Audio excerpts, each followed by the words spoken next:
Noite. Senhoras e senhores, vamos falar agora sobre a forma de governo. Vamos falar das relações de poder típicas da Idade Moderna, ou como os franceses preferem chamar, Ancien Régime, ou seja, o Antigo Regime.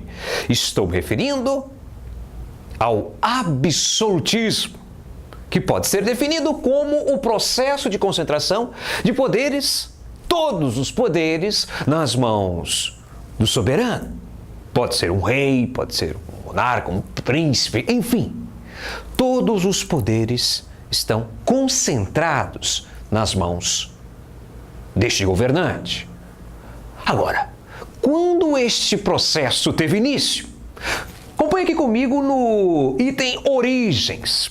Ora, esse processo teve início ainda na Idade Média, mais precisamente na Baixa Idade Média, quando nós verificamos a crise do sistema feudal, em que o poder era pulverizado, fragmentado nas mãos de dezenas de senhores feudais.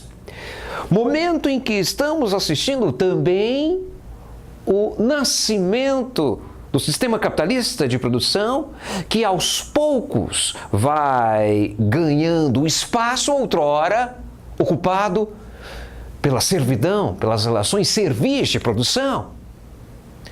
Não se esqueçam, com o capitalismo temos também o nascimento de uma nova classe social, a burguesia, que não vê nenhuma vantagem no sistema feudal, nas relações servis de produção. Pelo contrário, não podemos esquecer que o sistema feudal é visto como um grande empecilho, um grande obstáculo para o desenvolvimento do sistema capitalista, das relações assalariadas, por exemplo, de trabalho. Ora, e no lugar deste poder pulverizado e fragmentado nas mãos de dezenas de senhores feudais, vamos verificar o quê? Gradualmente, o processo de centralização dos poderes nas mãos dos reis. Atenção, aqui eu estou falando de início desse processo de centralização. O absolutismo, na verdade, corresponde ao auge deste processo, com a total concentração de poderes nas mãos dos monarcas. Obviamente que, para que esses monarcas pudessem centralizar e, mais tarde, concentrar poderes em suas mãos, alguém deveria perder poder. E são justamente os senhores feudais que vão perder poder, ou melhor, vão ser submetidos, cooptados, dominados pelo monarca, graças não só à formação de um exército nacional, ou seja, a utilização da força, mas também graças à concessão de uma série de vantagens, de privilégios, de benefícios à nobreza. Ora, qual é o contexto do absolutismo? Contexto histórico. Em que momento nós temos essa concentração de poderes nas mãos dos soberanos, dos monarcas? Ora, num período que vai do século XVI até o século XVIII. No século XVIII, esse processo, ou melhor dizendo, essa forma de governo já começa a entrar em declínio, com as ideias iluministas, com a ascensão política da burguesia, mas neste momento, neste período que vai do século XVI ao século XVIII, nós temos a concentração de poderes nas mãos do rei. É o período conhecido como o Antigo Regime. Corresponde, portanto, à Idade Moderna. Agora, quais seriam as principais características do absolutismo, que tem como um dos seus expoentes Luís XIV, o Rei Sol, le roi soleil, como dizem os franceses. Ora, aqui estão as principais características. No absolutismo, ou com o absolutismo, os reis passaram a decretar leis.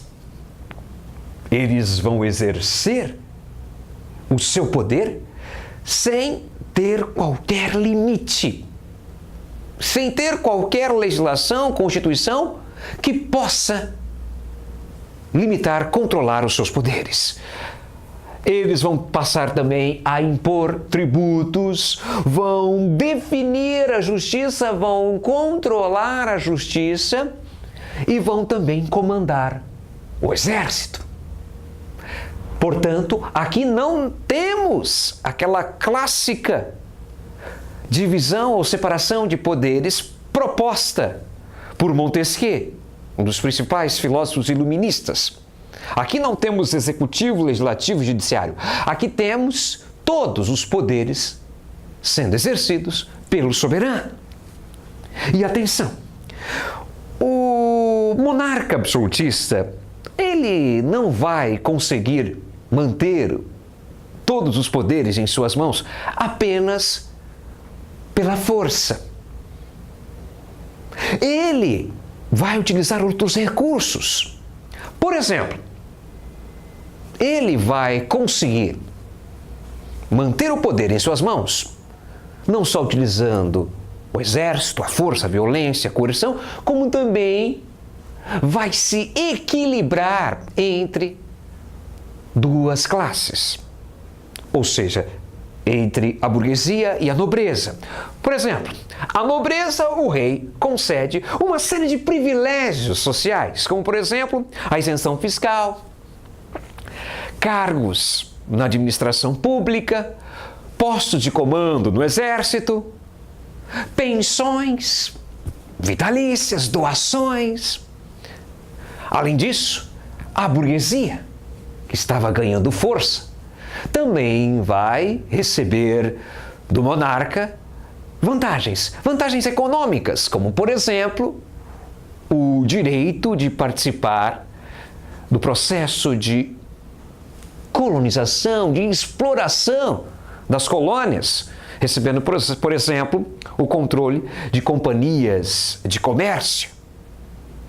Vale lembrar que a sociedade europeia, nessa época de nações absolutistas, é uma sociedade rigidamente hierarquizada, uma sociedade de ordens, uma sociedade marcada pelos privilégios de nascimento, uma sociedade em que não existe igualdade perante a lei. Prevalece, portanto, a desigualdade jurídica, determinada, portanto, pela condição de nascimento. Ok? No próximo episódio, não perca, falaremos sobre os principais teóricos absolutistas. Ok? É isso aí. Estude